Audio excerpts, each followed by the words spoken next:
sama kelompok 7. Kelompok kita jadi moderator kelompok 7. Oke. Kedua kan? Tapi takut 3, enggak deh kayaknya 2 jam. 2 jam itu cuma 2 SKS loh. Iya. 2 SKS lebih 20 menit. Ya, anggaplah trouble apa gitu kan. Ya berarti banyak nanya aja. Ya Lawain guys, aja ya. Enggak ketang. Dua aja guys, ya. Tolong ya. HS ya. Jadi buat terakhir nanti 3 kelompok gitu. Emang masih ada 5 lagi ya? Perasaan kita tuh ini ya. Iya, lalu 5 lagi. Soalnya waktu itu kan satu kelompok gitu loh. Oke. Noted.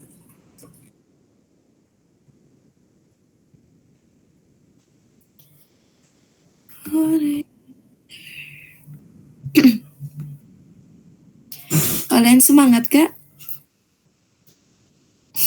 Mau tidur lagi? Enggak, aku lagi sakit, Teteh. Nah, sakit apa? Nggak tahu panas. Wah ya lo, besok ketemu Datang ini. kok besok, datang. Bukan ketang, besok mah fisika. Fisika sama Alpro. Enggak, besok fisika Alpro. Alpro nggak ada kelas? Ada Enggak ngasih. Emang nggak ada? Udah kelar kasih materi, udah habis. Katanya yang ini gak sih? Yang satu lagi yang file gitu. Apa sih? Aku lupa deh. Kata Ihsan weh. Ada Ihsan gak? Bisa. Penis never burn. Tak ada Ihsan deh. Kenapa Tony? Mulai Depok nih mulai nih. Mulai guys. Makanya mah. Apaan sih? Destroy Depok Desember. Bosen banget cowok, anjing libur 3 hari nggak ngapain. Waduh. Lu kangen gitu Depok, aku baru 1 hari liburnya ya, kocak. Aduh, 3 hari ini gue cuma tidur doang. Aduh goblok. Gue 3 hari push Legend, udah Legend 1 sekarang. Keren anjing.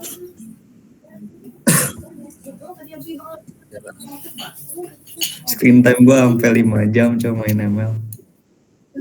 Anjing. Sehari gabut jalan. Anjing gabut. Screen time 5 jam itu zaman habis US, Cok. Screen time 5 jam.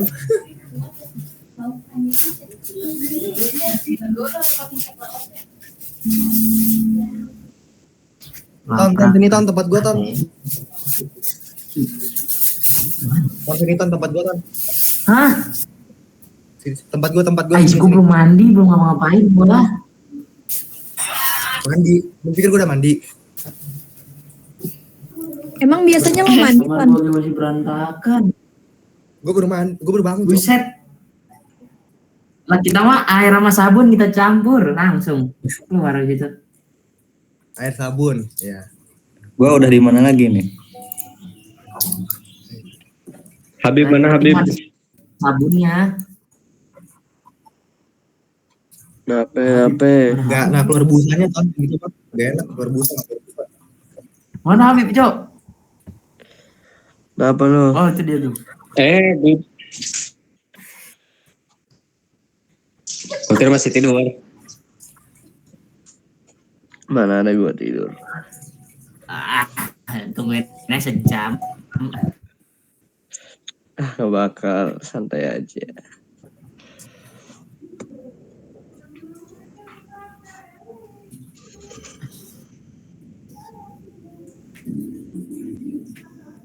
Oh,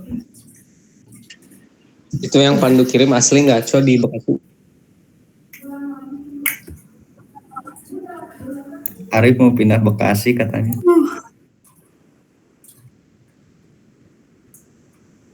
hah? Dapat golden tiket surga. Iya. Oh itu yang terus. Mau cerita deh. Kemarin kan gue sedih ya. Terus gue beli roti. Terus. Ya udah itu. Gue sedih banget tuh, nggak tahu kenapa.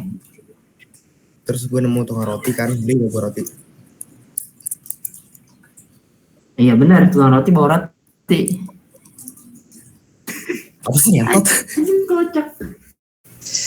Astagfirullahaladzim bahasanya. Jaga bahasanya, nanti tiba-tiba Bapak masuk, kita sekelas kena marah, gak boleh ya.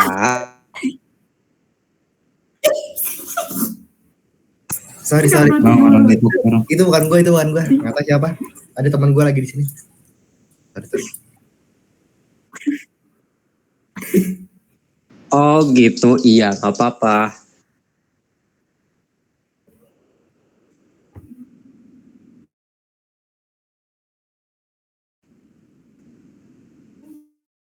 Dimas, astagfirullahaladzim.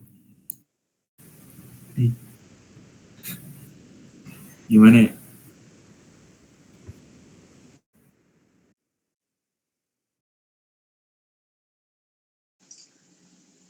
Bentar lagi mau ada kumang ya buat pembagian KTI. Oh.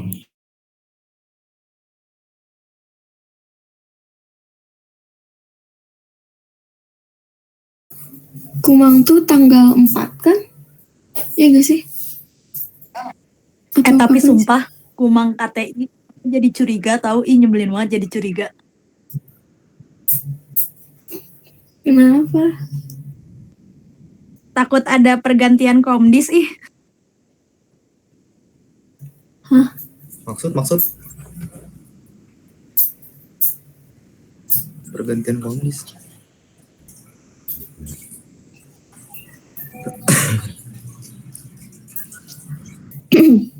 Nah, nanti dimarahin lagi. Guys.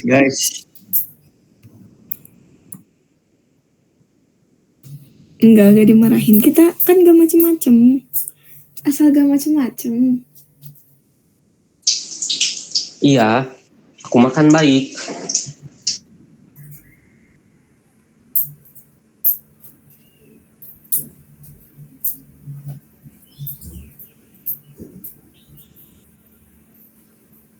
Kita mah bager dah. Aman.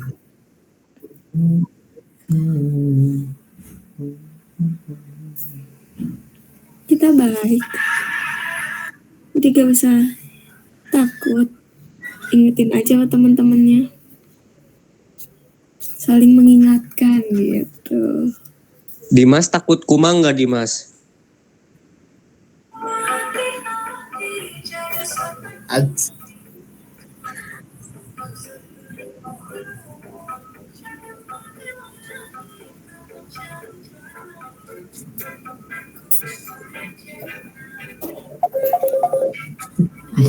Dimas cuma tahu ini nabrak tower Halo, Pen. 91. Halo, apa?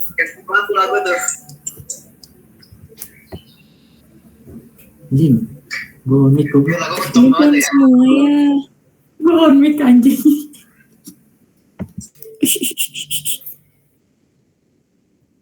Marahin Viva. Ngomong kasar tuh. Astagfirullah, nggak boleh gitu ya. Astagfirullah. Masih penelitian loh. Tadi yang ngomong kasar istighfar dulu, kamu istighfar dulu. Kumang KTI itu kayak biasa kan di plaza. Guys, jangan lupa kas ya. Gak tahu deh. Kenapa? Astri, ada apa?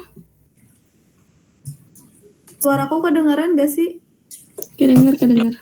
Oh, oke. Jangan lupa kasih ya teman-teman. Malas bayar uang kas, malas. Kas apaan, Cok? Apa? Jangan lupa apa? Apa itu kas anjir? Minimal QRIS lah. Bener ya. Apaan? Awas. Sebagai anak kos berat nih sih bayar kas tuh. Berat Eh, banget. beneran harus emang bikin yang di- sebulan nggak sih? Gue nggak baca apa-apaan, Cok. 10.000 sebulan. Iya. Berat itu berat buat makan. Satu Karena kan bulan. bulanan. Ongkos kan bulanan tuh dikasihnya. Berat. Terus kalau kita pulang ke daerah Sumpah gue masing-masing sedih, juga Cok. kan ngeluarin uang. Kas apa anjir? Pas buat kayak misalkan nanti kita pergi-pergi atau misalnya ada kebutuhan. Begitu mah. Gak ikut kan. Nanti itu mah Kalau nyusul lah. kalau libur juga Kalau kayaknya bayar, bakal pulang ke daerah masing-masing buat ketemu keluarga. Iya. Masya Allah Ya baca Dimas. kata Kang Dimas. Duit kita Suka banget gitu. Infak yang di ini apa? Digeserinnya 2 kali gitu. Yang kayak waktu tutorial anjir muncul lagi itu infak. Timer emang mending nge-slot, Cok. Si Jan Udah di-record belum guys itu guys? Cok. Uang kas gak boleh dipakai nge-slot, gak boleh gitu. Astagfirullah. Oh, ya, Direkam belum? Yang megang duitnya Jidan lagi. Aduh. boleh ngasih rip kan kalau dapet jackpot balik modal. Nah, Masih traktiran. gue tuh pemikiran lagi. Depos Ayo 10. gua bikin akun dulu bentar. Di, ayo di, lu kan sering masang di. Itu kan investasi namanya. Adi, Cok, biasanya Adi sering masang, Cok. Mulut siapa itu? Gue diem ya, Pok. Ingat darah Bola-bola tuh. Nggak boleh. Bola bergaris. Jangan mulai ya. Kan minggu kemarin udah dibahas materinya, tidak boleh ya. Nah, Iya Teteh, makasih udah ngingetin. Guys, maaf interupsi press yang gak ikut Zoom siapa ya? Kalian enggak? Kenapa? Lengkap sih kita mah lengkap. Lengkap sih. Satu ya, Adi, Satu, Cok. Firliana. Siapa ya? bisa ngeliat anggota nggak sih? Di mana ngeliat anggota? Apa? Coba di absen, Bir. Dir. Ya, benar, gua tahu. Dir. Ininya si Itu isi nickname-nya Jawa doang. siapa itu? JWA itu Jawa, Cok. Siapa itu? Wah, nggak sopan. Siapa Jawa ini? Gak sopan itu nickname-nya. Soknya kita Arif tolong bahasanya kita dijaga absen ya ya. Arif. Reza nggak ada, Evan nggak ada. Reza perasaan tadi udah join atau keluar. Absen dulu ya. Adi Renaldi, Dir. Adrian Fahreza, Hadir. Adrian. Ya, oke. Terus Aisyah Mufidah. Ada. Hadir. Nah, harus nyaut. Yang gak nyaut di alpain. Alifian Restu. Dir. Hadir Teh. Terus Aufa Akmal. Hadir Teh. Terus Azizan. Hadir teh. Terus Bayu. Hadir. Cecilia. Hadir. Terus Cinta Cantika. Hadir. Terus Kadeo.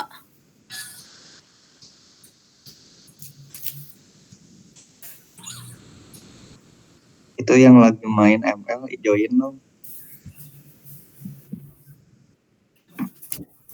Tadi aku ini dulu. Kadeo ada ya? Ada. Ada. Sorry lagi ini. Siap, Kak. Terus Iko, Hadir. Dimas Nurseka.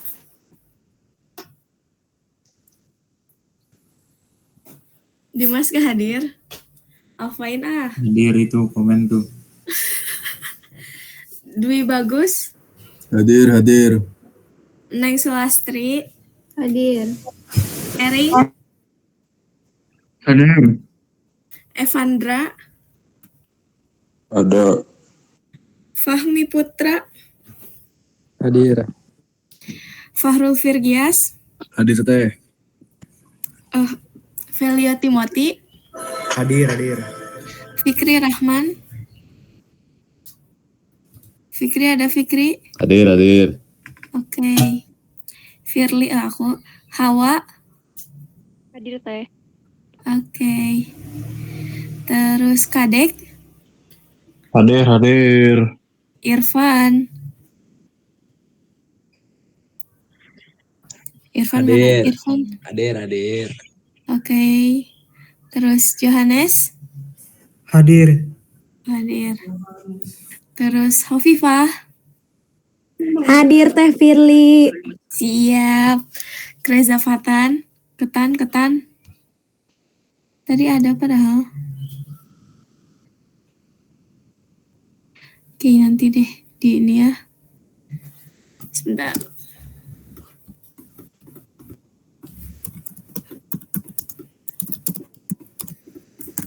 Reza Fatan ya yang Lutfi, Hadir. terus Tony, Hadir. Arif, Hadir. Akbil, Hadir. Fawas, Hadir. Habib, Hadir. Nur Ifti,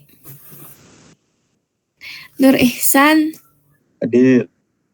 Raya, Hadir. Najwa, Hadir Teh. Nanda, Hadir.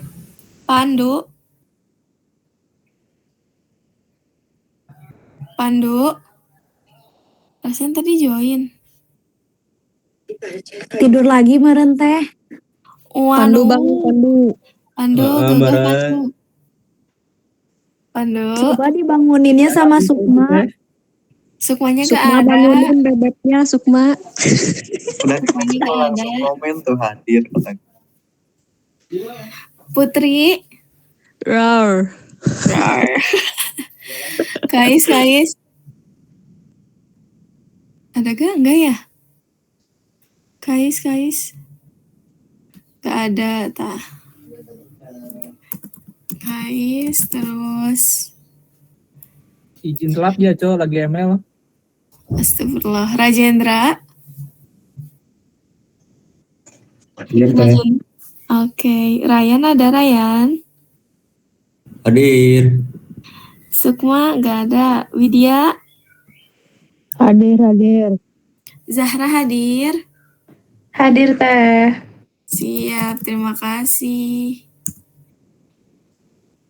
Yang Udah beres ini Teh. Wow.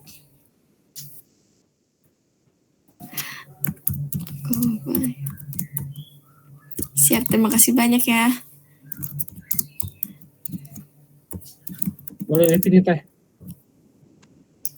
Mau dimulai aja sebentar, bapaknya belum menjawab nih. Mulai aja Teh. Beres absen tidur lagi kan Teh? Kok gitu ya?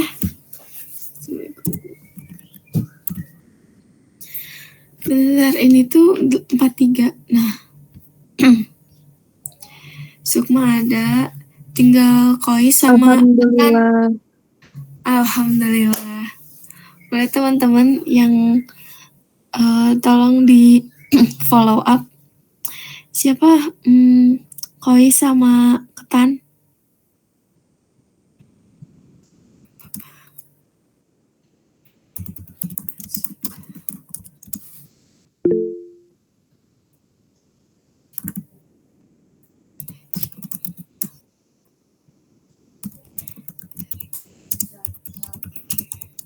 Ya.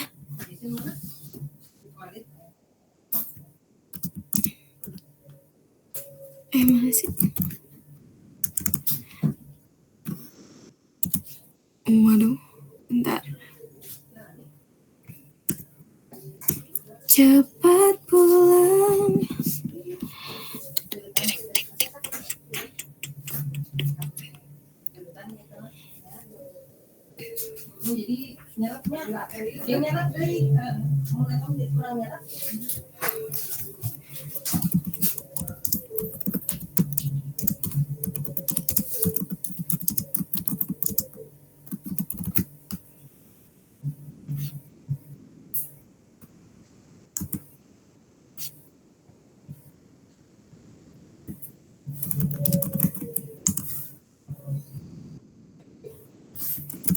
Bentar ya guys.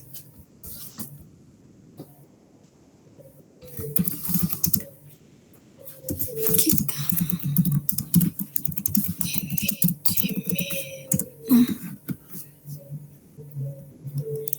someone Isna udah datang. Sebentar ya teman-teman, atau misalkan kita mulai.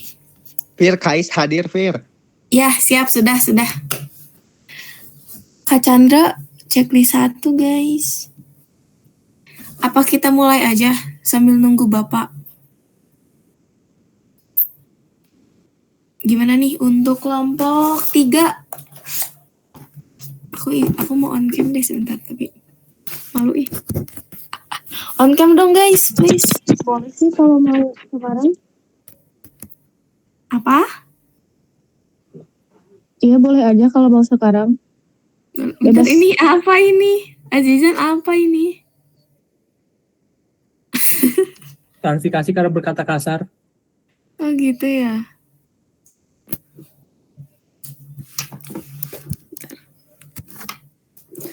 Jelek banget enggak?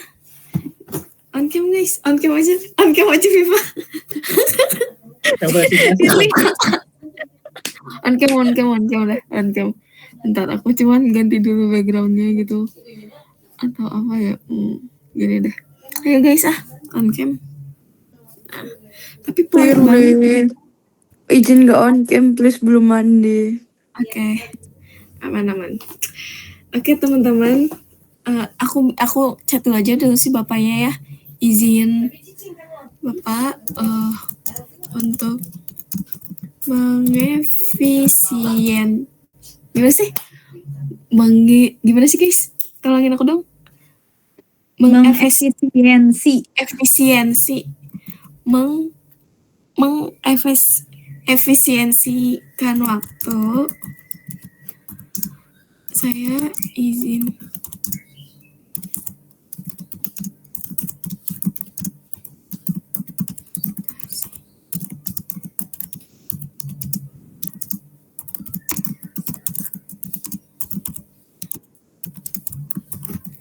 bentar. Cepat pulang.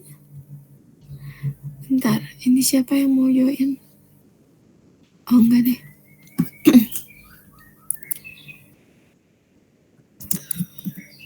Saya salah. Bentar ya guys. Apaan sih? Bentar, ini error banget nih.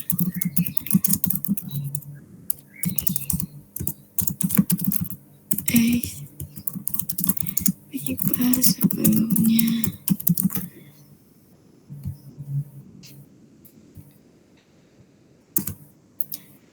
Yuk kita mulai aja teman-teman. Oke, kita ke kelompok 3 ya. Kita mulai ya. Bentar aku cari dulu ininya.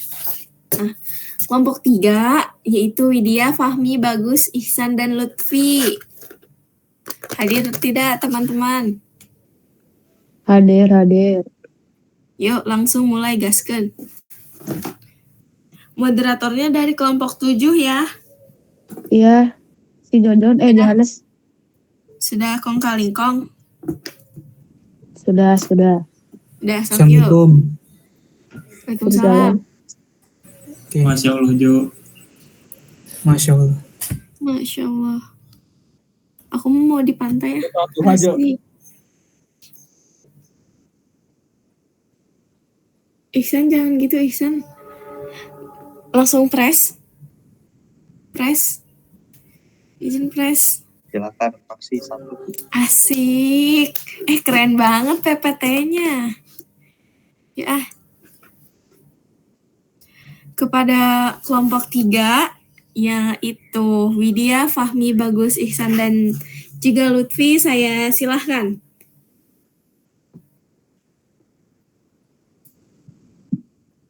Baik, Akang Teteh sekalian, apakah share screen-nya sudah kelihatan? Sudah. Kelihatan. Sudah, Kang. Baik. Perkenalkan, nama saya Johannes Paridon Lubis. Di sini selaku moderator akan memandu Akang Teteh semuanya dalam proses presentasi kelompok 3. Baik, presentasi kali ini berjudul Individualisme Mahasiswa Universitas Pendidikan Indonesia dalam diskusi kelompok hambatan dalam gotong royong. Baik, sebelum memulai pematerian, izinkan saya memperkenalkan anggota kelompok 3.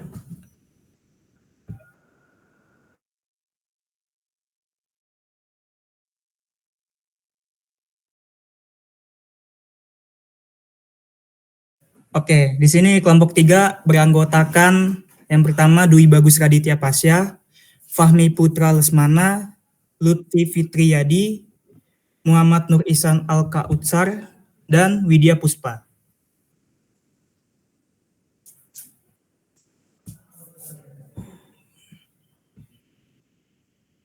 Baik, untuk Kang Ihsan, boleh silakan. Waktu dan tempat dipersilakan. Baik, izinkan saya untuk menerangkan tentang latar belakang. Jadi singkatnya itu kan setiap perguruan tinggi itu memiliki peran penting lah. Intinya pengen ada lulusan yang benar-benar unggul, bukan di akademik, tapi sosial sama agama. Pokoknya banyak lah yang penting unggul. Nah, salah satunya dari yang sosial sendiri dilatih kemampuannya pakai diskusi kelompok atau kerjasama lah untuk kolaborasi antar mahasiswa. Tapi di diskusi kelompok ini banyak gitu mahasiswa yang ada sifat individualisme yang pengennya tuh kerja sendiri doang. Nah, ini tuh bisa menyebabkan masalah. Pokoknya terutama ya di nilai gotong royong tuh bermasalah lah intinya. Nah, fenomena ini tuh jadi tantangan juga bagi mahasiswa lainnya. Maka dari itu kita bikin penelitian ini.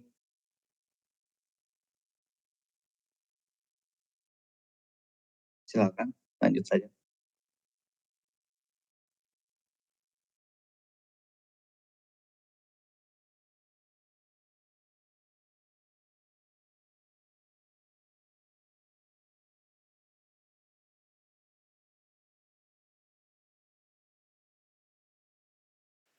Oke, mungkin langsung aja ya. Ini kebetulan bagian saya.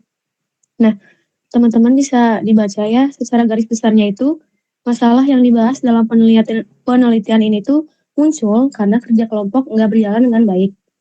Nah, hal itu terjadi karena ada anggota yang bersikap individualis, terus komunikasi antar anggota kurang, dan kerjasama atau gotong royong juga minim.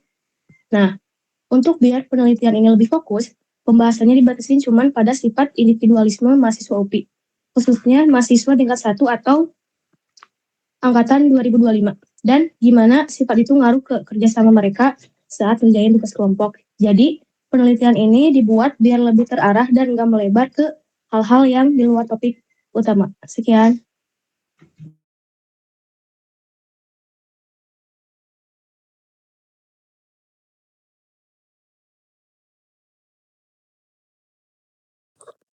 Oke ya, saya lanjut. Sini ada tujuan penelitian. Yang pertama, mengetahui hambatan yang dialami mahasiswa dalam bergotong royong akibat adanya sifat individualisme. Yang kedua, menjelaskan bagaimana sifat individualisme muncul saat mahasiswa berdiskusi dalam kelompok.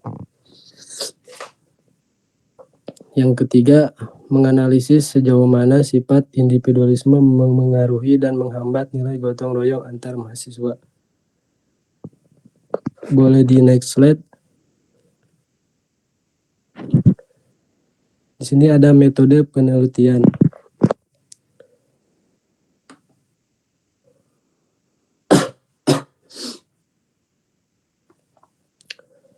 Metode yang digunakan dalam penelitian ini adalah metode deskriptif, yaitu metode yang bertujuan untuk memberikan gambaran yang jelas dan terperinci mengenai suatu objek penelitian. Penelitian ini berfokus pada sifat individualisme mahasiswa Universitas Pendidikan Indonesia dalam diskusi kelompok serta bagaimana hal tersebut menjadi hambatan terhadap nilai gotong royong. Untuk memperoleh data yang mendukung penulisan artikel ilmiah ini, penulis menggunakan dua cara, yaitu studi pustaka, mencari dan membaca sumber dari internet seperti jurnal dan artikel yang berhubungan dengan topik penelitian. Dan ada hasil bacaan dijadikan dasar teori dan bahan pembahasan. Terus ada juga angket, menyebarkan pertanyaan tertulis kepada mahasiswa tingkat 1 Universitas Pendidikan Indonesia. Tujuannya untuk mengetahui pendapat dan pengalaman mereka secara langsung. Mungkin selanjutnya akan dibacakan oleh atau dibahas sama Kang Bagus. Baik, lalu untuk selanjutnya adalah hasil yang telah kami capai.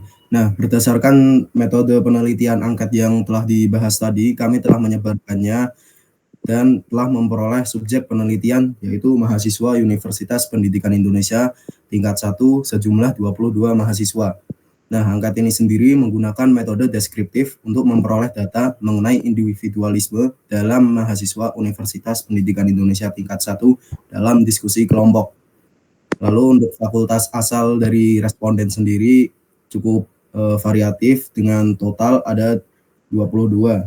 Nah, sebanyak 9 responden atau 40,91% berasal dari FPTI dan 1 responden 4,55% berasal dari Kamda, FPIPS, dan FPOK masing-masing. 2 responden 9,09% berasal dari FPEB, 3 responden 13,64% berasal dari FIP, dan 5 responden 22,73% berasal dari FPIPS. Untuk selanjutnya adalah rekap pertanyaan dan jawaban pada angket tersebut. Nah, angket ini memiliki 10 pertanyaan yang masing-masing akan berbeda dan kami hanya memilih jawaban terbanyak, frekuensi, dan persentase. Frekuensi ini merupakan berapa banyak pilihan tersebut dipilih. Lalu untuk persentasenya sendiri merupakan persentase dari seluruh responden. Yang pertama adalah cara bekerja yang disukai. Nah, jawaban terbanyaknya sendiri merupakan bekerja sendiri dengan 15 responden yang memilihnya dengan 68,20% persentase secara keseluruhan. Yang kedua ada tingkat gotong royong dalam kelompok. Nah, jawaban terbanyaknya sendiri merupakan cukup dan frekuensinya 13 dengan persentase 59,09%. Yang pertanyaan ketiga merupakan pembagian tugas dalam kelompok. Responden merasa telah merata dengan frekuensi 16% dengan persentase 72,70%. Yang keempat ada tingkat kurangnya komunikasi dalam kelompok. Nah, jawaban terbanyaknya adalah cukup dengan frekuensi 10 dan persentase 45,45%. Yang kelima adalah penyebab kurangnya kerjasama. Jawaban terbanyaknya adalah kurangnya komunikasi dengan frekuensi 9 dengan persentase 40,91%. Yang keenam ada pentingnya nilai gotong royong dalam kerja kelompok. Jawaban terbanyaknya merupakan sangat penting dengan frekuensi 16 dan persentase 72,73%. Yang ketujuh ada dorongan dosen atau pembimbing terhadap kerjasama tim. Jawaban terbanyaknya adalah sangat baik dengan frekuensi 9 dengan persentase 40,91%. Dan yang kedelapan ada kepuasan terhadap keberhasilan kelompok karena kerjasama. Yang jawaban terbanyaknya merupakan sangat puas dengan frekuensi 14 dan persentase 63,64%. Yang kesembilan ada dampak individualisme terhadap efektivitas komunikasi kelompok. Jawaban terbanyaknya ada baik hingga sangat baik dengan frekuensi 15 dan persentase 68,18%. Dan yang terakhir ada usaha tetap mengutamakan kerjasama meski anggota lain kurang aktif dengan jawaban terbanyak cukup dan frekuensi 9 dan serta persentasenya 40,91%.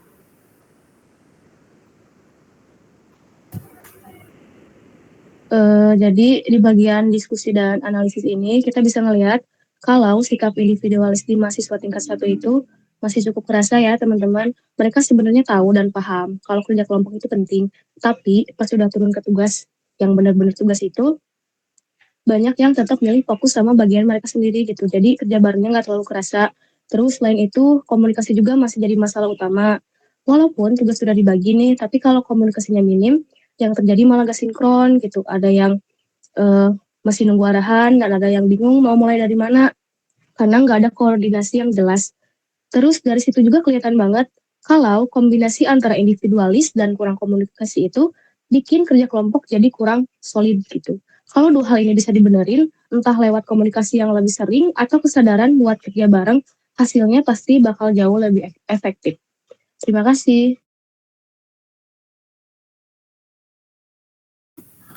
Oke, langsung saja pada kesimpulan. Jadi berdasarkan analisis data yang telah disebutkan tadi, dapat ditarik beberapa kesimpulan mengenai efektivitas atau dinamika kerja kelompok. Yang pertama, nilai gotong royong masih sangat penting dalam kerja kelompok.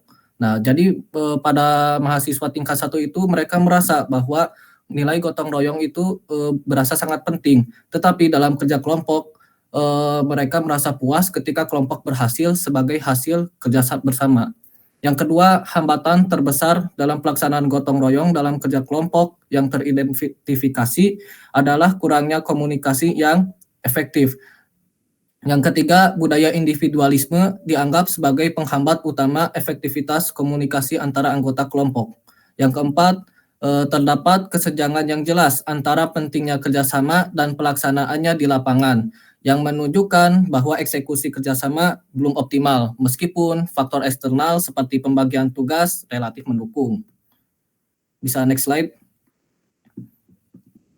Nah, saran dari kelompok kami, yang pertama membangun komitmen komunikasi sejak awal dibuatnya kelompok.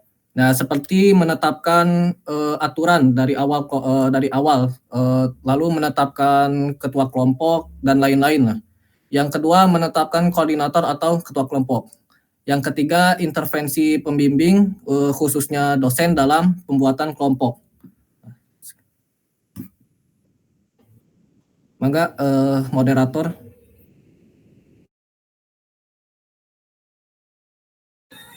Baik, untuk sesi pemaparan saya cukupkan. Sekarang saya akan membuka sesi diskusi dan tanya jawab. Terlebih dahulu saya akan membuka sesi tanya jawab. Untuk tanya jawab kali ini saya akan memberikan kesempatan kepada 3 penanya. Yang ingin bertanya boleh raise hand.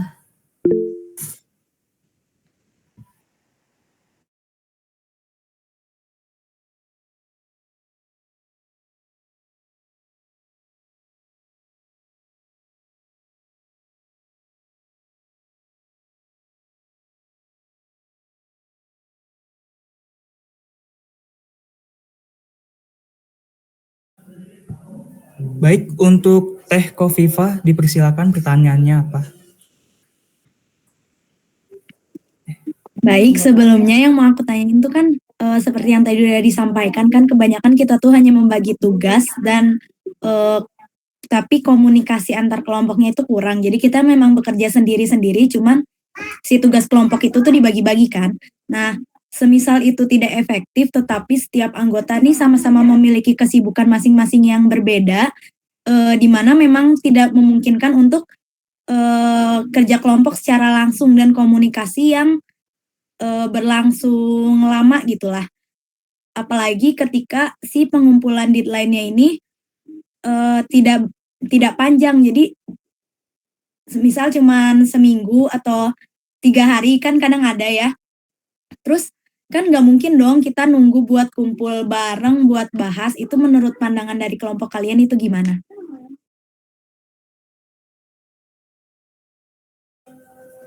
Baik, untuk kelompok 3, pertanyaannya ingin langsung dijawab dulu atau ditampung terlebih dahulu?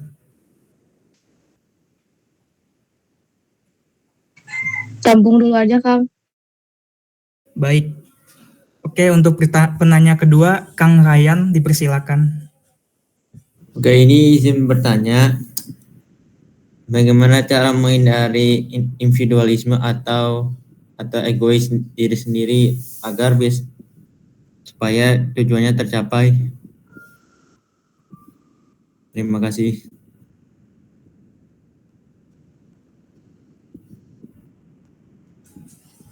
Baik, terima kasih pertanyaannya, Kang Ryan. Oke, selanjutnya untuk Teh Firly, silakan. Sebelumnya terima kasih banyak kepada Kak Johannes yang udah memberikan saya kesempatan. Saya mau tanya terkait individualisme ini. Kalau saya lihat-lihat ya, banyak di negara maju tuh mereka itu menganutnya individualisme, tapi mereka bisa maju. Nah, menurut kalian apa sih yang membuat meskipun mereka individualisme, tapi mereka bisa menjadi negara yang maju gitu? Terima kasih.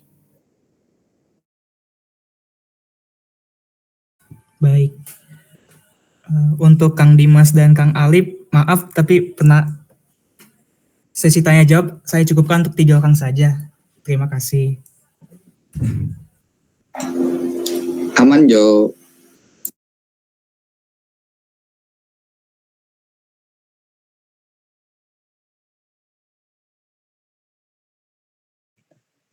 Aku izin ngejawab pertanyaan Firly ya. Buat individualisme itu bisa bikin seseorang maju karena jadi mandiri, terus disiplin, sama fokus ke tujuannya sendiri gitu. Dan benar juga negara yang individualis pun banyak yang maju gitu. Contohnya negara-negara barat yang sistem kerjanya lebih individualis. Tapi kemajuan mereka itu bukan karena semuanya jalan sendiri-sendiri gitu. Tapi karena individualisme mereka seimbang sama kerjasama yang kuat. Jadi orangnya mandiri, tapi kalau ada proyek besar, mereka tetap kolaborasi gitu. Apakah terjawab? Terjawab sekali Teh, terima kasih banyak. Sama-sama. Oke, izin buat menjawab pertanyaannya Ryan ya. Jadi tadi tuh cara menghindari individualisme atau egoisme diri sendiri. Nah, sebagai orang yang memiliki ego tinggi juga ya, kan orang yang seperti itu tuh pasti pengennya kalau gak ada dampak buat diri sendiri atau diri mereka, pasti mereka ya udahlah cuek-cuek aja. Nah, kalau dari ini ya diskusi kelompok tuh pasti pokoknya kalau mau kelompok mau diskusi apapun, terutama di kuliah tuh kalau ada tugas kelompok itu balik lagi ke dampaknya tuh bakalan kena masing-masing dari anggota kelompoknya.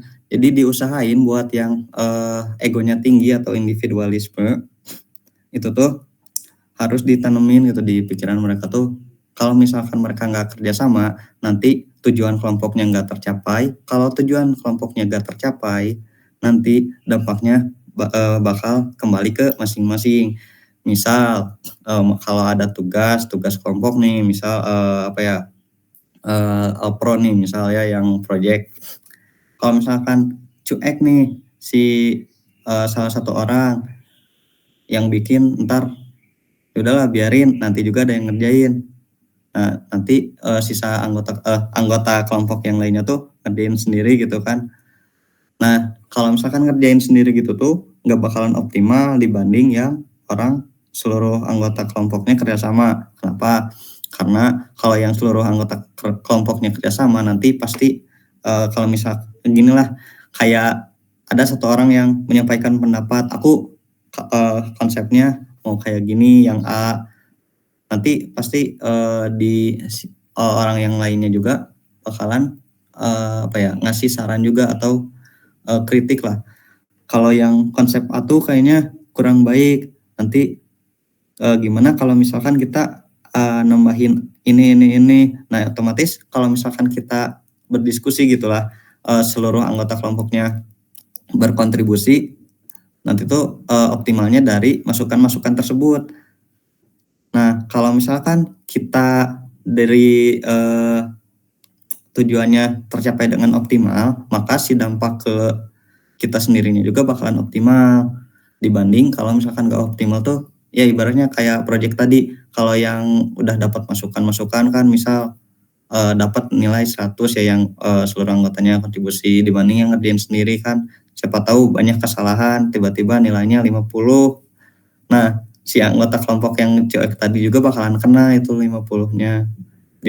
Ya gitulah kurang lebih dari aku mah. Mungkin kalau misalkan ada orang yang mau nambahin boleh. Takutnya bahasa sayanya kurang dapat diserap gitu sama kalian. Apakah terjawab Brian? Terjawab. Oke.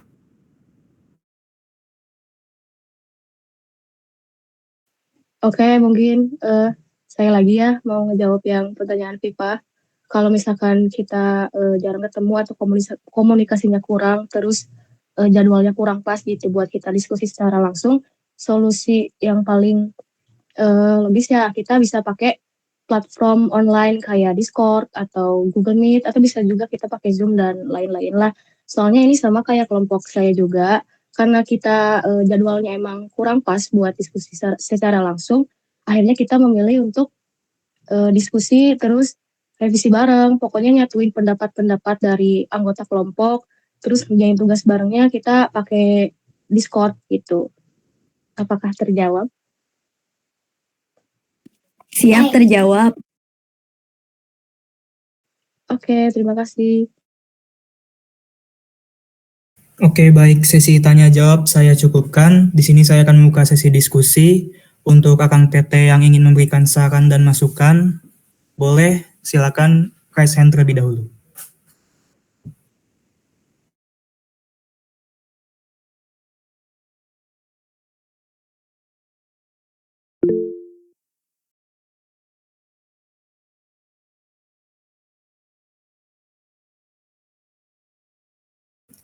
Baik, untuk Teh Firly dipersilakan. Sebelumnya aku mau minta scroll untuk beberapa slide ke belakang boleh gak? Yang bagian apa ya tadi tuh? Soal sama presentasi gitunya.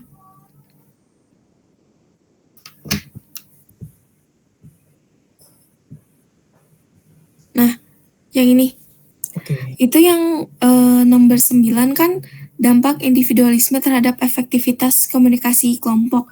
Itu maksudnya dampak yang kan jawabannya itu baik, sangat baik. Apakah dampaknya jadi sangat baik? Atau gimana sih itu maksudnya? Aku mau tanya yang itu deh.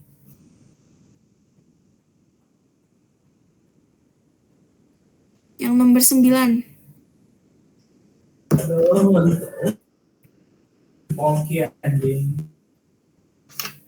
Baik, untuk kelompok 3, boleh.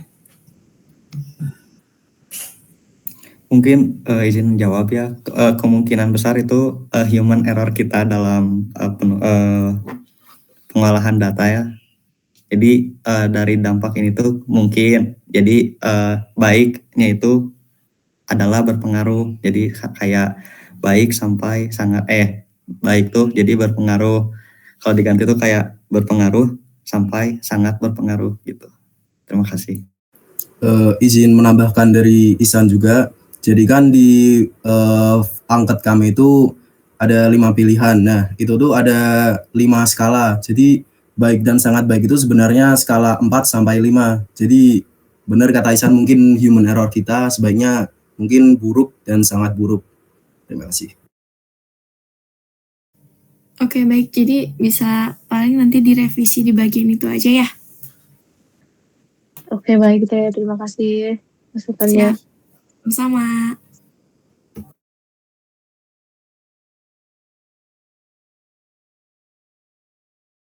Baik, apakah ada yang ingin memberikan saran atau masukan lagi?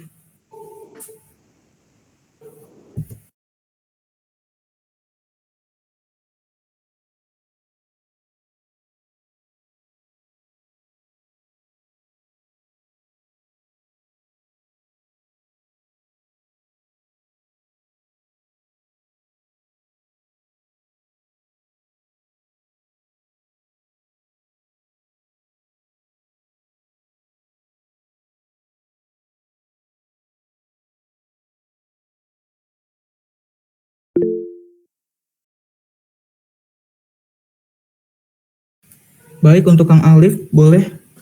Silakan. Mau nanya boleh, Kang?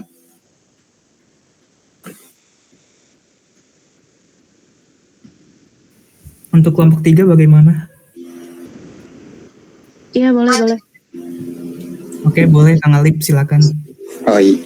Makasih sebelumnya. Singkat aja. Dari tadi kan dibahas tentang sisi negatif terus dari sikap individualisme dalam kerja kelompok kan ya. Nah, aku mau nanya, kalau sikap individualisme itu dalam kerja kelompok apakah akan selalu buruk atau ada sisi positifnya dalam beberapa situasi yang mungkin ada. Nah, gitu aja. Makasih.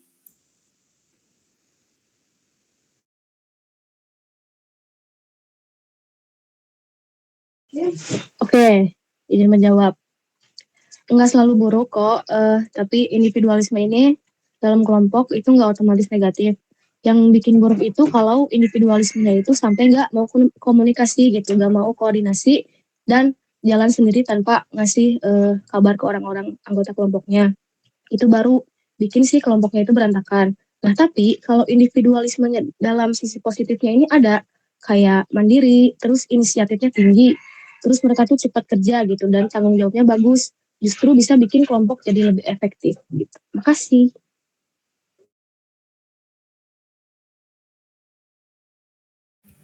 Oke, Kang Alif, apakah terjawab pertanyaannya?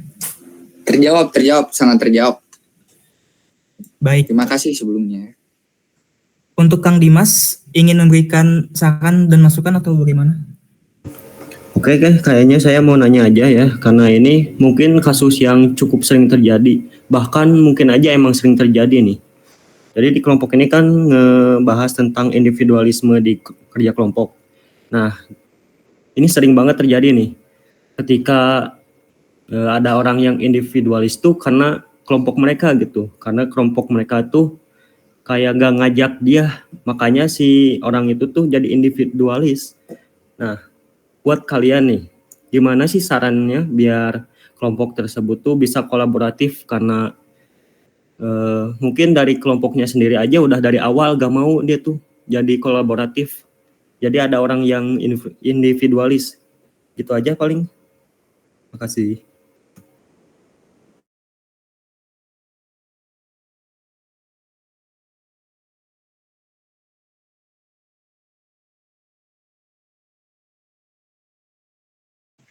Oke, izin menjawab. Supaya si kelompok nggak jadi individualis atau orang ada yang individualis dan bisa lebih kolaboratif, ada hal yang bisa dilakuin. Pertama itu bisa bikin komitmen komunikasi dari awal. Terus kedua itu bisa nentuin pembagian tugasnya itu yang jelas kayak gimana. Terus yang ketiga itu minimal ada diskusi gitu. Terus yang keempat tunjukin ada koordinator atau ketua. Terus yang terakhir itu paling saling kasih feedback dan apresiasi biar semuanya terlibat dan nggak ada yang merasa lebih baik kerja sendirian. Seperti itu. Apakah terjawab, Dimas?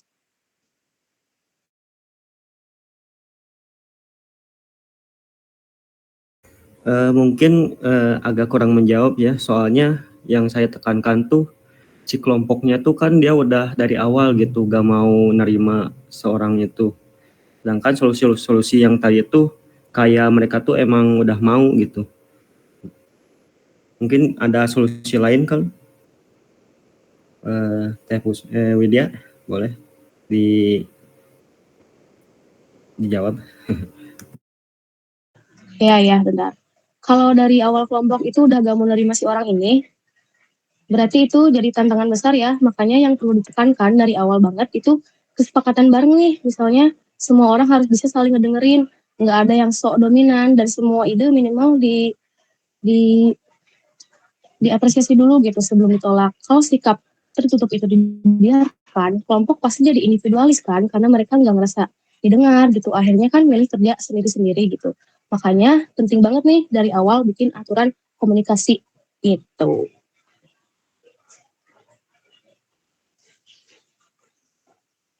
Terjawab nggak, Dimas? Oke, boleh terjawab. Makasih Teteh Widya. Sama-sama. Baik, apakah dari yang Akang Teteh lainnya ingin memberikan saran atau masukan?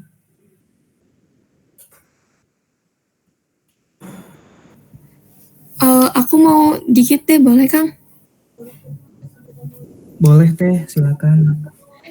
Nyambung dari yang tadi pertanyaan Alivian, dari Vian, boleh untuk di hasil di hasil kalian nanti ditambahin bahwa emang individualisme ini nggak selamanya buruk gitu, emang ada sisi yang bisa diambilnya gitu, yang positifnya gitu sih. Jadi ditambahin aja gitu untuk narasinya gitu. Oke, baik. Teh Firly bakal kami revisi. Makasih banyak. Sama-sama.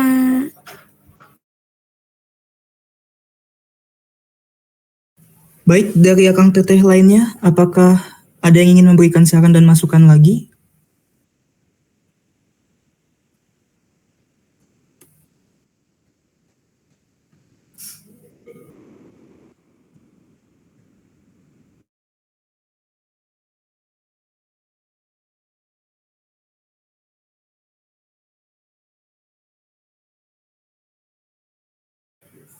Baik, saya kira saya cukupkan di sesi diskusi dan tanya jawab ini.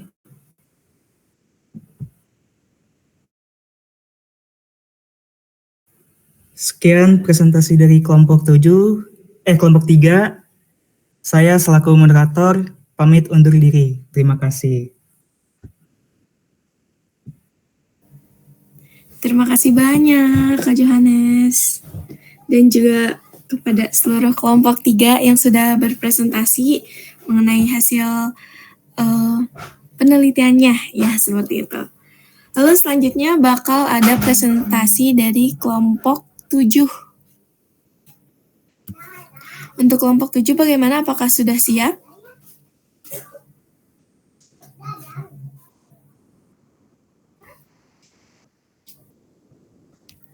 Kelompok 7 kepada Aisyah, Ering, Yohanes, Ifti, sama Rajendra.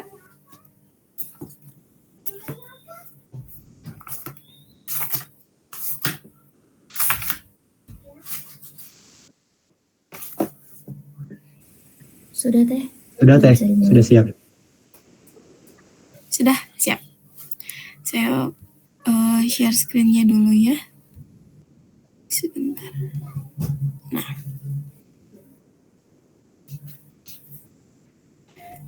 Apakah sudah terlihat? Share screen-nya sudah terlihat belum? Sudah Teh. Sudah. Siap. Sebelumnya, Assalamualaikum warahmatullahi wabarakatuh. Waalaikumsalam warahmatullahi wabarakatuh.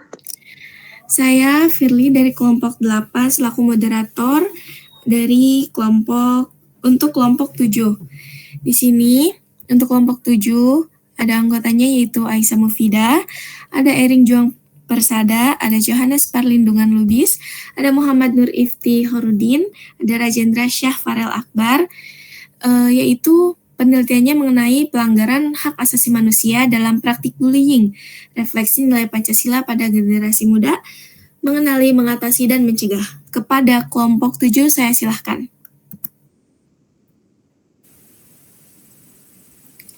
Baik, di sini saya akan menjelaskan bagaimana bullying termasuk pelanggaran HAM dan bagaimana nilai-nilai Pancasila seharusnya menjadi pedoman bagi generasi muda untuk mencegah.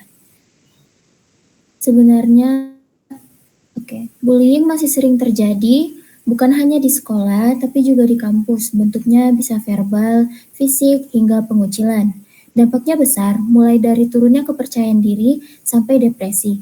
Secara hukum,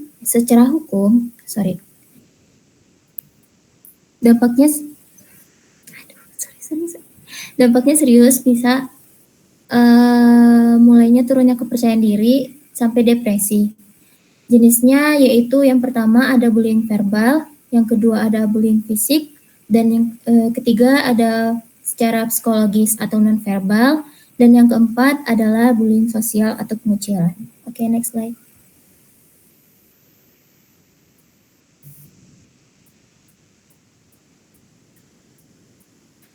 Bullying merupakan bentuk pelanggaran hak asasi manusia atau yang biasa kita sebut HAM karena bullying dapat merenggut hak seseorang untuk merasa aman, dihargai, dan bebas dari kekerasan. Sebagaimana tertera dalam UU Nomor 39 Tahun 1999 tentang HAM, setiap orang berhak mendapatkan perlindungan dari tindakan yang merendahkan martabat manusia. Dan yang kedua yaitu nilai-nilai Pancasila seperti dalam sila kedua dan sila kelima sangat bertentangan mengenai bullying ini ya teman-teman.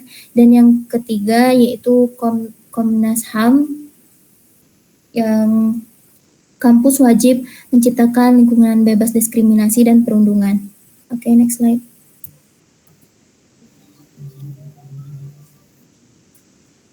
Dari latar belakang tadi, penelitian ini memiliki 3 rumusan masalah, yaitu yang pertama, sejauh mana sih tingkat pemahaman generasi muda terhadap praktik bullying, sebagaimana tindakan yang bertentangan dengan prinsip hak asasi manusia. Yang kedua, yaitu sejauh mana tingkatan pemahaman dan pendalaman nilai-nilai Pancasila, khususnya nilai kemanusiaan dan keadilan pada generasi muda. Dan yang ketiga, bagaimana pemahaman dan pendalaman nilai-nilai Pancasila berpengaruh dalam pembentukan sikap generasi muda, khususnya mahasiswa, dan mencegah praktik bullying di lingkungan pendidikan. Next slide. Tujuan penelitian ini adalah untuk melihat seberapa jauh generasi muda memahami nilai-nilai Pancasila dalam konteks HAM, lalu mengkaji bullying sebagai bentuk pelanggaran HAM. Selain itu, penelitian ini ingin mengetahui bagaimana pemahaman Pancasila turut mempengaruhi perilaku mahasiswa dalam mencegah bullying di lingkungan pendidikan. Saya kembalikan ke moderator. Baik, untuk selanjutnya yaitu akan ada pemaparan hasil dan juga pembahasan. Boleh untuk kelompok 7 dipaparkan mengenai hasil dan pembahasannya. Baik, terima kasih. Untuk mencapai tujuan tersebut, kami telah melakukan pengambilan data dengan rincian sebagai berikut. Penelitian ini menggunakan metode kuantitatif dengan menyebarkan angket atau kuesioner secara daring melalui Google Form. Total responden yang kami dapatkan berjumlah 22 orang, di mana teknik pengambilan sampelnya adalah purposive sampling. Artinya, kami menyasar teman-teman di lingkungan akademik yang bersedia untuk mengisi. Bisa dilihat pada grafik, dari 22 responden yang mengisi, mayoritas dari responden tersebut adalah laki-laki, sebanyak 72,7% atau 16 orang, dan perempuan sebanyak 27,3% atau 6 orang. Data demografi ini menjadi dasar analisis kami selanjutnya. Masuk ke pembahasan hasil penelitian, boleh tolong di next slide, Dr. Masuk ke pembahasan hasil penelitian, temuan pertama kami cukup menarik mengenai pemahaman dasar tentang HAM. Ketika kami bertanya dalam angket, apakah tindakan bullying merupakan pelanggaran hak asasi manusia, hasilnya mutlak, di mana 100% responden menjawab iya. Grafik lingkaran yang berwarna biru penuh ini menunjukkan bahwa secara kognitif atau pengetahuan, generasi muda sebenarnya sudah sangat paham. Mereka sadar bahwa bullying merupakan pelanggaran yang serius. Hal ini sejalan atau selaras dengan Undang-Undang Nomor 39 Tahun 1999 tentang HAM yang menjamin hak setiap orang untuk merasa aman dan terlindungi dari perlakuan yang merendahkan harkat dan martabat manusia. Jadi kesimpulan sementara di bagian ini adalah mahasiswa atau generasi muda sadar bahwa bullying itu salah di mata hukum. Untuk hasil analisis mendalam terkait sela-sela Pancasila akan dijelaskan oleh rekan saya, Kang Ifti. Silakan, Kang.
Baik, boleh di next.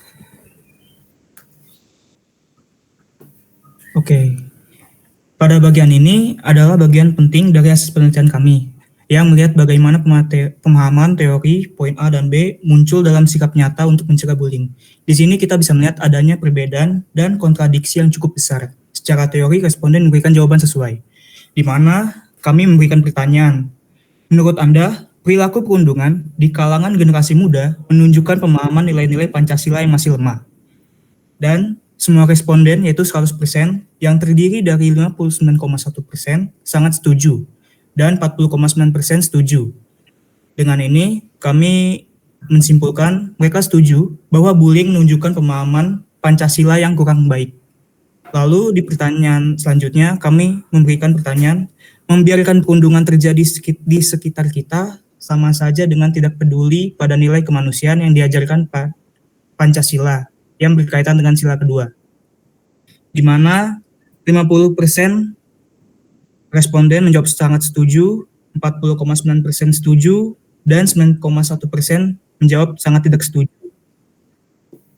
Dengan ini, kami menyimpulkan bahwa membiarkan bullying atau menjadi penonton berarti mereka tidak peduli pada sila kedua. Baik, boleh dilanjut. Kesenjangan antara pemahaman teoritis dan refleksi sikap pencegahan.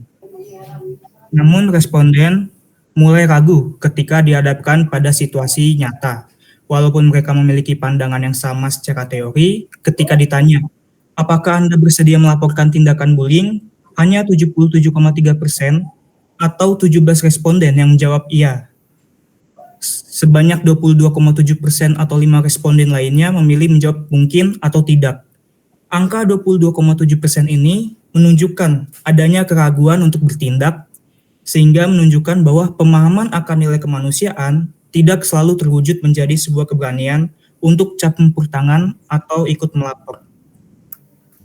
Boleh dilanjut? Oke, di sini ada kesenjangan antara pemahaman teoritis dan refleksi sikap pencegahan. Kesenjangan yang paling besar dan mengkhawatirkan muncul dari pertanyaan, menurut Anda, apakah tindakan perundungan mencerminkan sikap yang beradab dan menghargai martabat manusia? Hasilnya menunjukkan bahwa terdapat kebingungan yang nyata, di mana hanya 63,6% atau sebanyak 14 responden yang menjawab tidak. Sebanyak 31,8% atau 7 responden menjawab iya, dan sisanya 4,5% 1 responden menjawab mungkin. Temuan ini adalah sebuah kontradiksi besar. Kenapa semua responden setuju bahwa bullying melanggar HAM dan sila kedua, tetapi pada saat yang sama 31,8%, hampir sepertiga dari mereka berpikir bahwa bullying adalah tindakan yang beradab. Baik, selanjutnya untuk Ering, boleh. Baik, selanjutnya kita memberikan pertanyaan, apakah Anda pernah melihat tindakan perundungan bullying terjadi di lingkungan pendidikan, sekolah, atau kampus Anda? Dan mendapatkan hasil total 81,8% pernah melihat tindakan perundungan di lingkungan pendidikan. Dengan 63,6% responden menjawab pernah, 9,1% menjawab sangat sering, dan 9,1% menjawab sangat sering. Ini menunjukkan bahwa pemahaman tentang nilai Pancasila masih sangat lemah dan hanya menjadi hafalan, bukan menjadi praktik nyata dalam kehidupan sehari-hari. Terutama dalam sila kedua, ada kesulitan untuk menerjemahkan konsep beradab ke dalam tindakan yang menentang bullying. Ada kemungkinan nilai-nilai Pancasila tersebut belum menjadi panduan perilaku yang nyata dan kuat dalam menghadapi bullying yang terjadi di sekitar mereka. Padahal kalau kita lihat, nilai-nilai Pancasila sangat jelas menolak segala bentuk perundungan. Lanjut.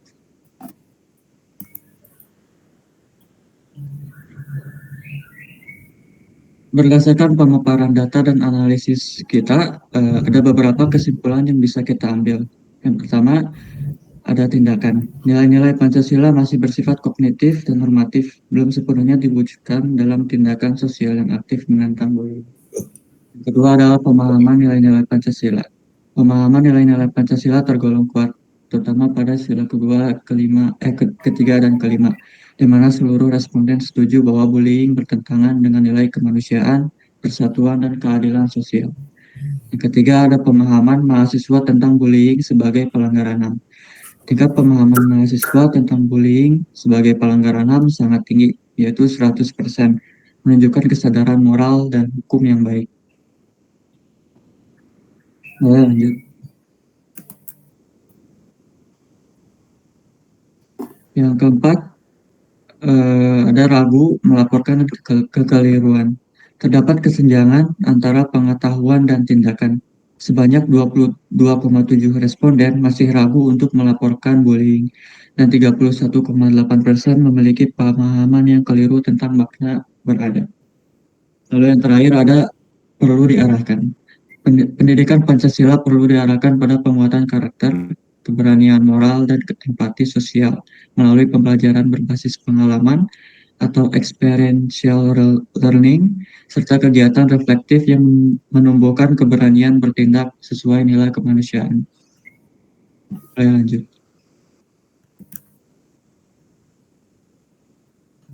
Ada sedikit kata penutup. Bullying adalah tanggung jawab bersama. Kita semua memiliki tanggung jawab untuk menciptakan lingkungan pendidikan yang aman dan inklusif. Setiap tindakan bullying harus segera ditindaklanjuti, dan kita harus terus mengingatkan kepada sesama pentingnya saling menghormati. Ya, saya kembalikan ke moderator. Baik, terima kasih banyak kepada kelompok 7 atas pemaparan penelitiannya. Selanjutnya kita akan ada sesi tanya jawab serta sesi diskusi. Kepada teman-teman boleh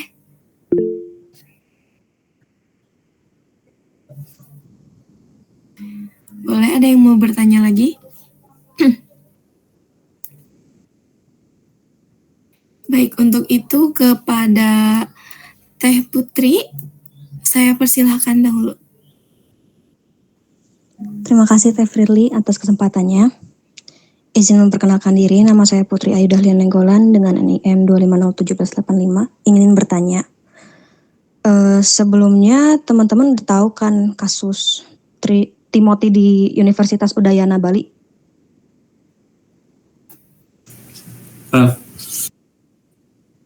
Nah, melihat fenomena yang ramai diberitakan tentang kasus itu, di mana bahkan setelah kematian dia pun masih muncul komentar merendahkan dari teman-temannya. Saya ada 2 pertanyaan kepada kelompok ini. Bagaimana kalian menilai peran kebijakan institusional kampus dalam mencegah degradasi nilai kemanusiaan dan HAM agar kasus seperti Timothy tidak terulang? Dan yang kedua, jika teman-teman diminta menyusun kerangka kebijakan kampus berbasis HAM dan Pancasila, langkah apa yang paling prioritas untuk mencegah situasi tragis dan perundungan pasca insiden seperti kasus Timothy ini? Terima kasih.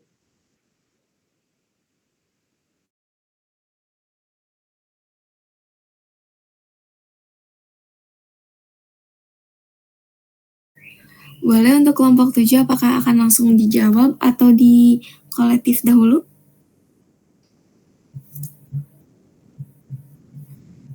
Maaf Teh Putri, boleh diulang pertanyaannya?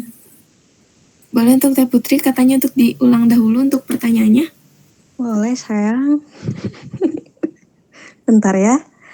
Tadi itu yang pertama, gimana kalian menilai peran kebijakan institusional kampus dalam mencegah degradasi nilai kemanusiaan dan HAM agar kasus seperti Timothy tidak terulang? Dan yang kedua, lanjut aman nggak?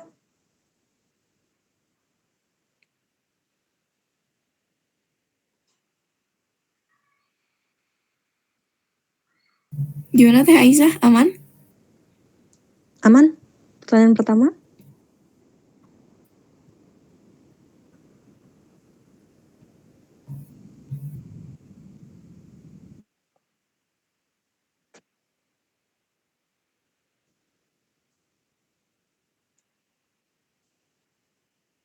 Iya, gimana kalian menilainya kayak gimana?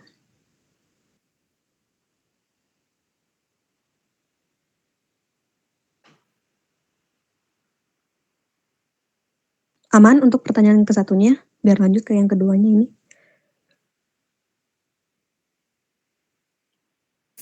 Nah, yang kedua. Aman. Lanjut. Kalau teman-teman diminta, anggap kalian rektor ya.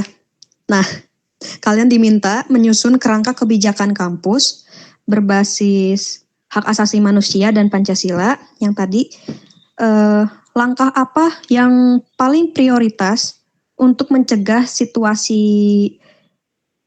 dan perundungan pasca insiden seperti pada kasus Timothy?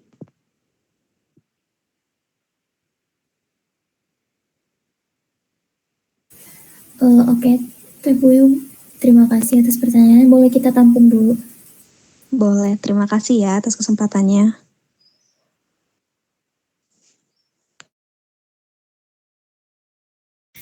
Terima kasih banyak kepada Teh Puyu atas pertanyaannya. Selanjutnya kepada Kang Nanda. Kang Nanda, saya persilahkan untuk memaparkan pertanyaannya. Baik, terima kasih Teh Firly atas kesempatannya. Di sini saya ingin bertanya, adakah upaya dari UPI sendiri, apakah ada upaya dari UPI sendiri untuk mengurangi tingkat pembulian sendiri ini? Kan ada beberapa kasus ya di mana mahasiswa UPI ini katakanlah gitu bundir gitu. Nah, dari kasus tersebut apa saja yang di langkah-langkah UPI gitu untuk menanggulanginya. Kemudian jika kita ingin melapor ke kampus gitu, adakah tempat atau fasilitasnya untuk melapor? Terima kasih.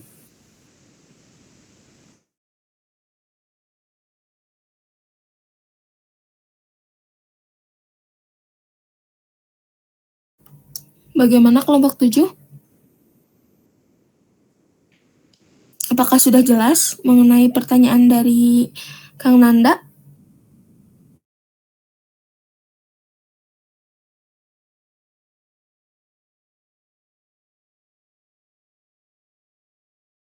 Sudah, Teh. Jelas, Teh. Boleh lanjut. Boleh, terima kasih banyak kepada Kang Nanda atas pertanyaannya. Selanjutnya kepada Teh Lastri. Silahkan untuk pertanyaannya. Oke, terima kasih. Ini sebetulnya agak cukup nyambung sama pertanyaan Anda, tapi sebelumnya kan kalian tuh ada pertanyaan di angketnya itu yang bilang apakah Anda bersedia melaporkan tindakan bullying, tapi di situ tuh kan ada apa ya, tadi tuh menunjukkan adanya banyak keraguan kan dari para responden. Nah, apakah menurut kalian gitu, apa alasan yang bikin mereka tuh ragu? Apakah memang di UPI ini tidak ada wadah untuk melaporkannya atau bagaimana? Ya, begitu.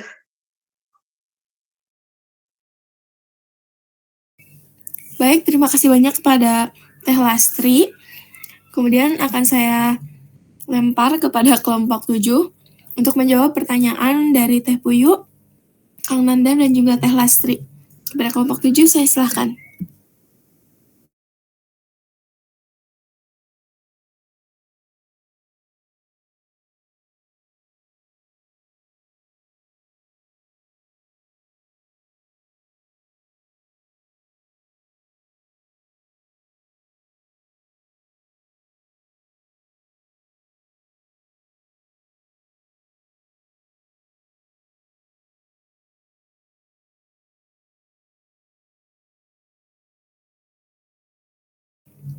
Boleh untuk kelompok 7?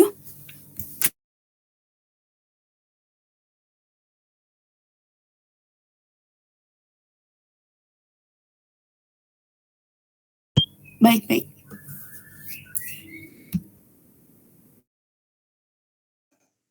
Izin menjawab untuk pertanyaan Kang Nanda. Untuk upaya dan langkah konkret yang dilakukan oleh kampus kita, UPI, itu di kampus kita, di UPI, itu terdapat sebuah aturan yang tertuang dalam peraturan disiplin mahasiswa yang melarang keras tindakan kekerasan dan perundungan. Upaya preventif rutin dilakukan melalui sosialisasi karakter di mata kuliah umum seperti pendidikan Pancasila. Langkah penindakan dari UPI bisa berupa sanksi akademik, berupa skorsing hingga pemberhentian atau DO bagi pelaku yang terbukti bersalah. Untuk pertanyaan kemana kita bisa melapor tindakan bullying, jika terdapat tindakan bullying yang kita lihat, kita dapat melapor ke yang pertama layanan bimbingan dan konseling UPI, di mana di sana tersedia psikolog dan konselor yang menjamin kerahasiaan pelapor. Lalu apabila terdapat kekerasan dalam bullying tersebut, kita bisa melapor ke Satgas PPKS UPI atau pencegahan dan penanganan kekerasan seksual, atau juga kita bisa langsung lapor ke Direktorat Kemahasiswaan atau Ditmawa UPI. Terakhir, kita juga bisa lapor kepada dosen pembimbing akademik kita atau dosen wali kita, atau juga kepada ketua prodi masing-masing. Mungkin seperti itu. Apakah terjawab, Kang Ganda? Terjawab, Kang Raja. Terima kasih. Terima kasih, Kang.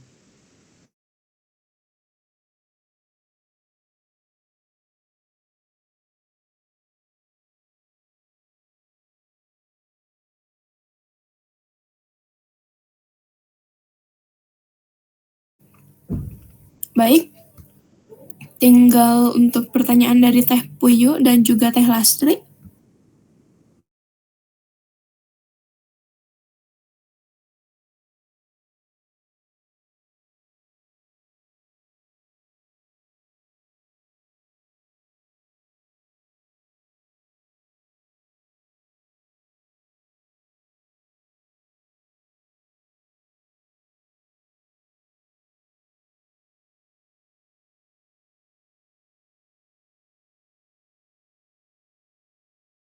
Baik, izin menjawab untuk pertanyaan Teh Lastri. Apa alasan yang membuat mereka ragu untuk melaporkan tindakan bullying? Untuk alasannya, setiap orang kan beda-beda ya. Mungkin saya buat menebak aja, mungkin alasan utamanya karena takut mendapat balasan atau takut ancaman. Kalau misalnya dia melaporkan, dia bakal menjadi korban bullying juga, atau diancam seperti itu, atau dia tidak percaya pada sistem pelaporan. Jadi dia tidak percaya bahwa identitas dia bakal aman atau tidak bocor ke pelaku saat melaporkan tindakan seperti itu. Lalu mungkin dia menganggap bahwa bullying sebagai hal yang biasa, tidak ya tidak serius gitu. Begitu aja. Apakah terjawab? Terjawab, terima kasih.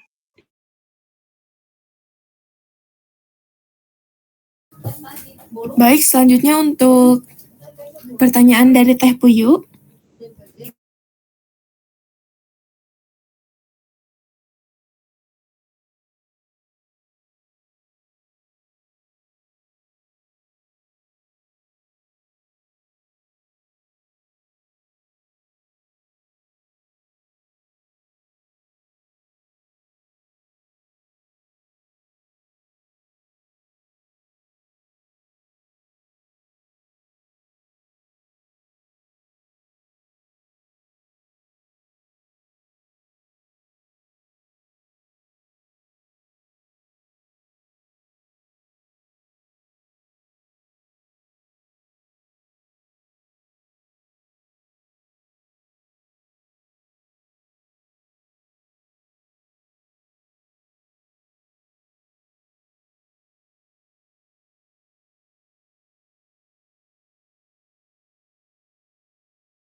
Untuk pertanyaan satu laginya, bagaimana?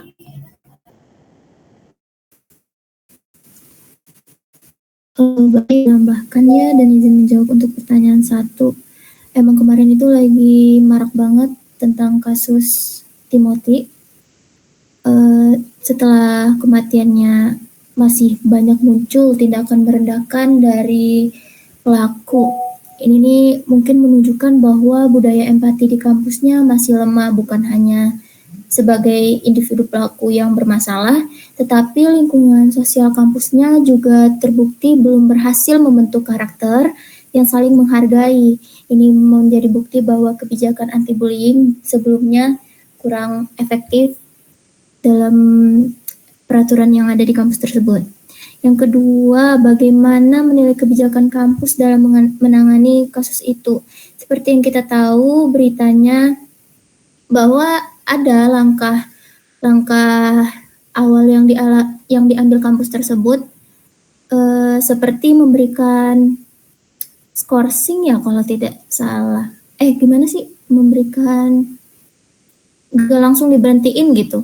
Jadi banyak sanksi yang diberikan itu dinilai ringan dan transparansinya terbatas. Budaya kampus belum berubah, bahwa menunjukkan bahwa lingkungan kampusnya juga sendiri kurang dalam penanganan bullying ini ya teman-teman, dan lebih berpihak dari sudut pandang aku ya. Terus jika diminta menyusun kerangka, izin menambahkan tadi dari jawaban Kang Ifti. Mungkin yang pertama yaitu setelah terjadi kasus seperti itu, seharusnya kampus yang pertama yaitu melakukan penyelidikan yang transparan dan sanksi yang tegas untuk pelaku agar ditegakkannya suatu keadilan. Yang kedua yaitu perlindungan dan dukungan psikologis untuk korban bullying serta keluarganya. Yang ketiga yaitu pembedahan lagi nih bagi budaya kampus. Kita perlunya ada edukasi lebih lanjut dan penanganan lebih lanjut mengenai pemahaman bullying yang maraknya terjadi. Yang keempat yaitu membuka kanal pelaporan aman seperti yang sudah dilakukan oleh UPI sendiri. Ada badan khusus untuk menangani bullying dan kekerasan seksual. Oke, sekian. Apakah sudah terjawab, Teh Puyu? Sudah terjawab. Terima kasih ya Aisyah dan Ifti atas jawaban. Terima kasih. Baik, untuk selanjutnya saya akan membuka sesi diskusi untuk teman-teman yang mau memberikan masukannya. Boleh untuk raise hand.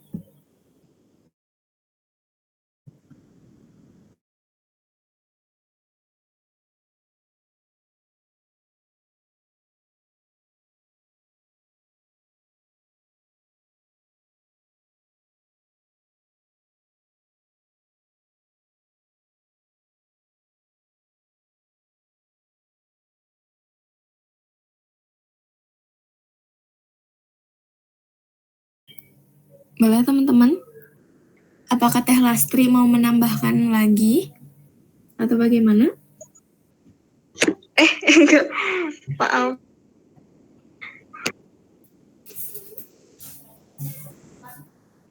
Boleh teman-teman yang lainnya? Untuk memberikan masukannya terkait penelitian dari kelompok 7.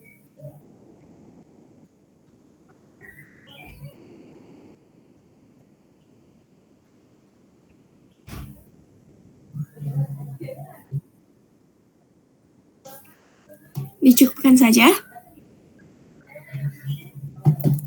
Baik, kalau begitu, terima kasih banyak kepada kelompok 7 yang sudah mempresentasikan hasil penelitiannya. Karena itu, saya cukupkan saja. Wabillahi taufiq wal hidayah. Wassalamualaikum warahmatullahi wabarakatuh.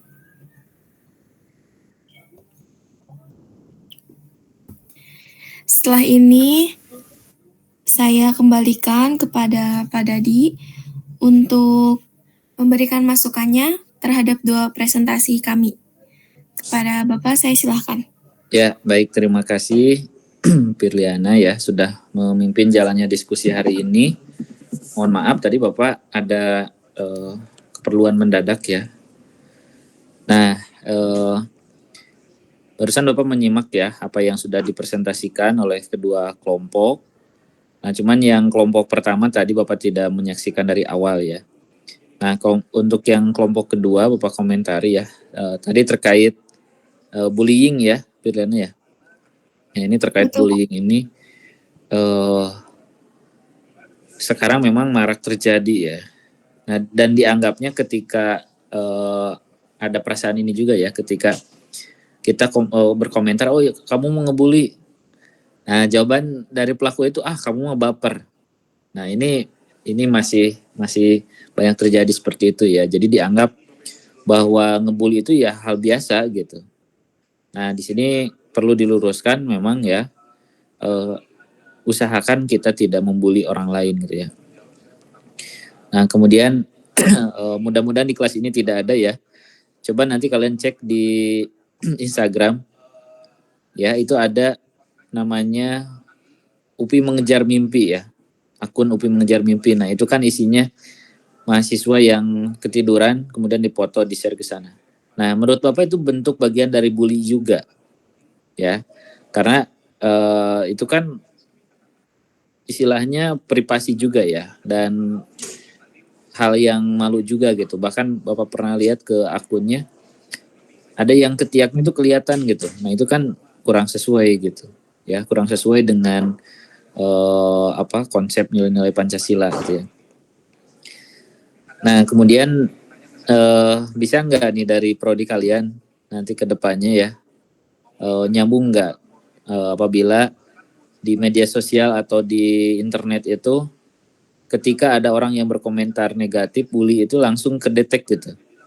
Bahkan langsung kayak otomatis gitu ke depannya, ketika komentarnya ini kurang sesuai gitu, langsung ada peringatan merah atau apa gitu. Nah, ini bisa saja gitu ya oleh orang-orang IT ke depannya bisa dijadikan seperti itu ya, supaya perilaku bullying ini sekarang di media sosial ya marak terjadi gitu. Banyak kejadiannya gitu ya, baik itu di sekolah, di kampus ataupun di masyarakat gitu kan. Nah, kemudian yang kelompok pertama tadi redaksi judulnya itu apa, Firliana? Mengenai individualisme, Pak.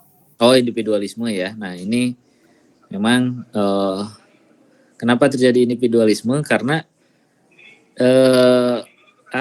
menganggap di kampus itu sudah masing-masing gitu ya. Nah, kemudian masih ingat mungkin ya kalian, guru kalian itu menyampaikan SMA itu bareng-bareng gitu kan.